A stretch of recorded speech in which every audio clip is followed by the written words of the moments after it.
All right, now I'm Joanne Young with Audiovisual Imagineering. We've been manufacturing laser projectors and producing laser shows for over 40 years. So one thing we've noticed is that laser shows are still popular in planetariums. And I'm so excited to see what Kat is doing. I haven't been to your planetarium, Kat. This was amazing. And when we started doing laser shows, we incorporated all kinds of incandescent lighting effects and liquids and stuff like that from the old 60s light shows. And you reminded me of this. So I just want to just say a couple more things about your presentation that I want to highlight. When you're doing shows live like you are and manipulating the lights and creating the effects live, it is so exciting. And so it's not only exciting for the audience, but it's even more exciting for the actual producers. So I want to thank you for getting back into that. It's just awesome.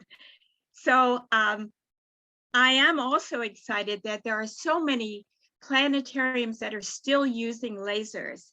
And I'll just go into a quick introduction of all the planetariums that have introduced laser shows still after 40 some years. So that says something about laser shows in planetariums. And so a little over a year ago, we installed skylays with beams in Dubai.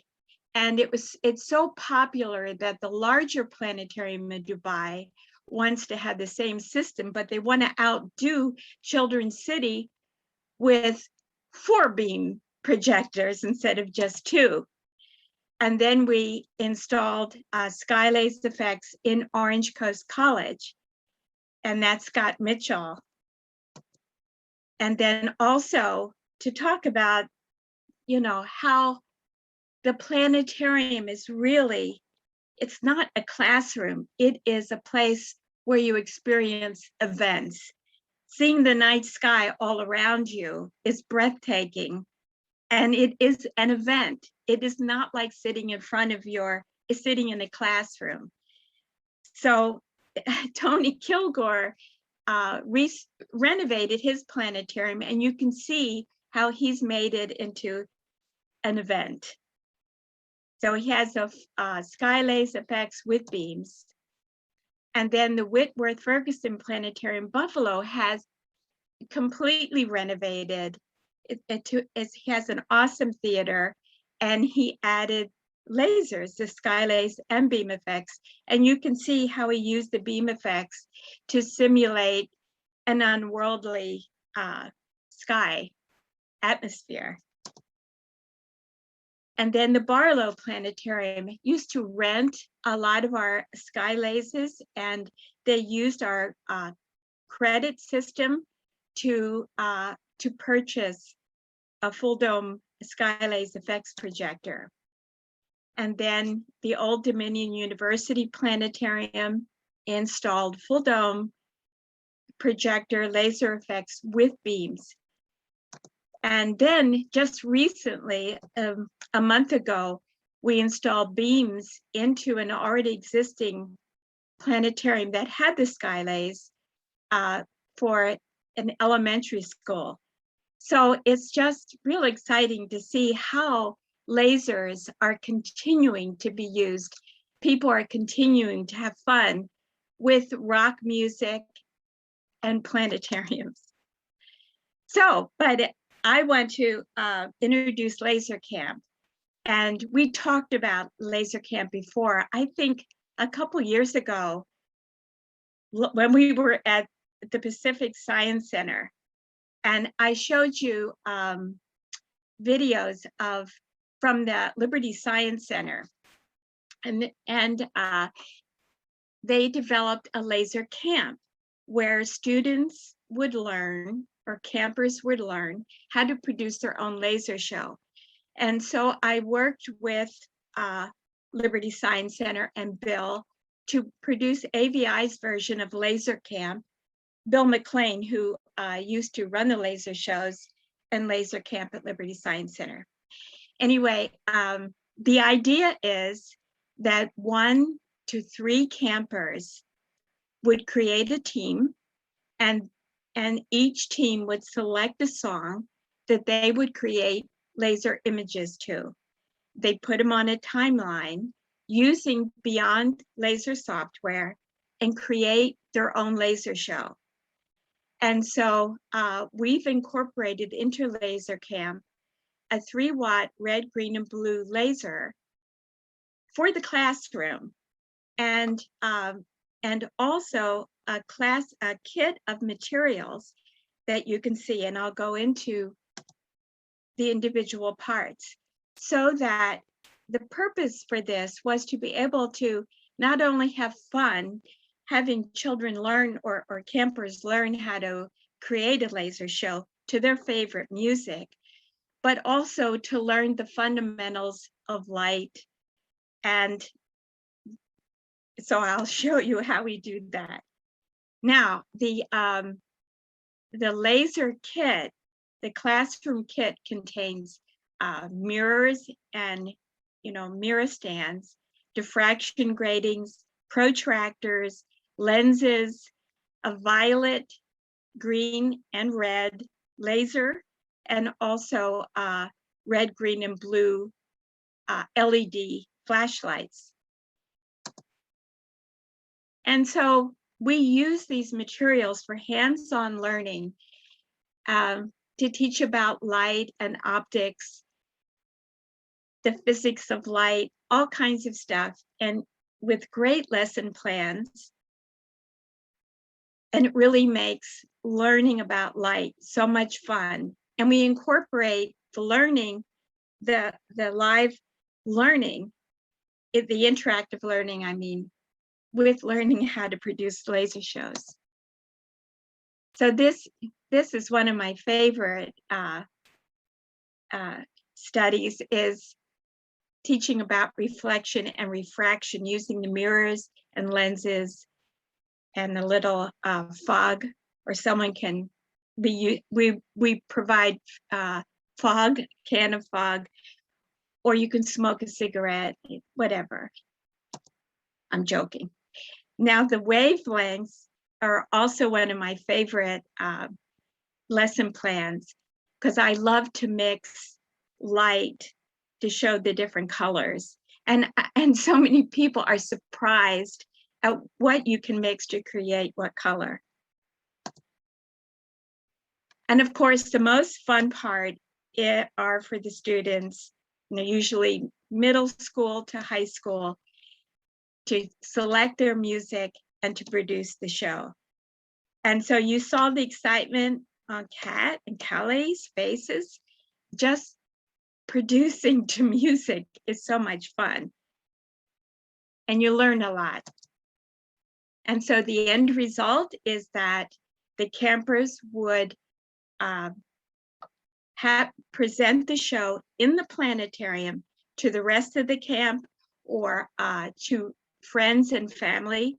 They would actually get up, present their piece, so they get practice in presenting. Then they'd also receive the applause and feel like a rock star. I'm telling you, you feel like a rock star, right, Kat? And Gent and Krista, I mean, it's amazing. So that's it for Laser Camp. If you have any questions, I'm here. It's a lot. Joanne, quick question for you. So the projector that you said, it's like a, what did you say, like 3 watts or something that you use in the classroom? Right. Can you use that in the dome then? Or do you have to have your own laser system in the dome in order to play their shows, to showcase them? You can use it in the dome. And so it produces a flat screen projection. It's not really flat, but it just doesn't cover the whole dome, but absolutely you can use it. So you can play back the show for family, friends, for everyone. Make it a community event. In a kit that you get, what's the number of kids that you would recommend per camp based upon what you send out? Well, I recommend one kit for every 3 campers. So per team. And they work together to figure out the problems. And so they'll learn together. It's great. Great, thank you. You're welcome. Hi, Joanne. Yes, hi. Pam Bowers. How are you? Hi, Pam. Fine. How are you? I'm good. I'm Good. good. This is really cool. I'm just, I'm curious about how, can you reuse these kits? Yes. Yeah. So Oh, yeah. how many kids have you seen in one of these camps yourself personally? Well, personally, we just finished it, our version, and the first people to purchase it was Whitworth Planetarium. And they haven't started it yet because they just installed in June. Okay. But Krista, you was at LSC, and I think there were 30 some campers. Is that correct? Awesome. I was just curious. It looks like very interactive, and Yes. unfortunately, we have a filtration system being installed this coming summer. What I'm wondering is, could you do this in a big portable? Well, yeah, if it's a big portable, yes, you can do it in a classroom. Yeah. And you don't need fog to Okay. show images on the dome. So you don't have to worry about your filtration system. You can have the students work in a classroom with that laser. Okay. And we also provide the tripod, and you can bring it into the planetarium for the bigger event experience. So what do you think the minimum size of a dome would be, where it would be pretty effective? 5 meters, 6 meters? You're talking about portable? Yeah. Well, the portable dome, you have to be, it has to be big enough so that you meet the FDA requirements for laser safety. Okay. And so, we're looking at it in a 30-foot dome. It can be smaller, but then you just, everyone has to be seated. You have to follow laser safety rules. Yeah, I just thought I'd ask, because now that I've seen this, I want the planetarium to not be closed this summer. Okay. That's not going to happen. But anyway, thank you so much. Oh, you're welcome. You're welcome. Joanne, what was the name of the software called again? That's Beyond, and it's made by Pangolin. You've heard of Pangolin? Yeah. Beyond is one of the softwares, and we use that because it's so easy for kids to learn using that software. And so one of the great things is that part of the program is that you'll be able to learn with Brian. If you don't already have Beyond and know how to use it, then you'll spend 2 hours with Brian, our creative director, and learn how to use it by Zoom.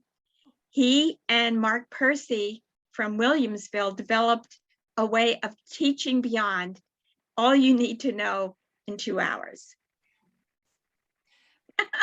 Well, don't tell, all you need to know to do this camp. I think we have time for just one more question. Sarah has a follow-up question. Do you get the license for Beyond with the purchase of the kit? No, that's separate. And the purchase of the kit, and I'll give you the price too. The purchase of the kit, if you bought the laser and the tripod, this does not include the software. That is $5,760. But if you already have, you don't have to have a laser. You can work right from your workstation and do it all online. But when you play back, you just need a laser. So you may already have a laser. So you just may want the kit, the lesson plans, and that is just for 1 to 5 kits. It's $250 per kit. If you buy 6 or more, it's $225 per kit. That's with all the lesson plans included. Great. Well, that was a ton of fun, Joanne. Oh, good. Yeah. Good stuff. We have about 2 minutes until the official start time for Laser Fantasies sponsor presentation, but I have some time killers there because many of you know that I used to work at Pacific Science Center in Seattle. They have a big, I think it's, Jay, you can correct me if I'm wrong, I think it's a 75-foot dome that they use for laser shows. If you attended LIPS 2018, you got to experience it. So I see Jay, you unmuted. Am I right or wrong about the diameter? I think it's slightly bigger. I think it's slightly less than like 77 or something like that. Some strange number. Yeah. Yeah. And it's cool. It's a Buckminster Fuller dome. Yeah. Wow. Yeah. Yeah. So I used to, when I started it at PacSci, way back in the summer of 2002, I was ushering laser and IMAX shows, selling tickets, et cetera, et cetera. So I saw lots and lots and lots of laser shows, and they are very popular and very fun, as has been said more than once. So, yes. Yeah, Laser Dome is heaven, says Kat. When I taught camps at PacSci, one of the things that we did was made kaleidoscopes and diffraction grating glasses, and then took those into the laser shows to add yet another layer of effects. Cool. Great. Yeah, one of the hands-on exhibits that we used to travel with one of the Science on Wheels programs was this very simple. Well, it looked simple from the outside. It was probably hard to build, but it was basically a rotating set of lenses with a simple red laser that you could position a lens or a prism or whatever in front of that laser and see the effects just behind it. And so we took that to schools all over Washington State, and it was a very effective way to talk about refraction. So what Joanne's done is has taken that to another level. And sounds, I would love to attend this laser camp, so maybe I will someday.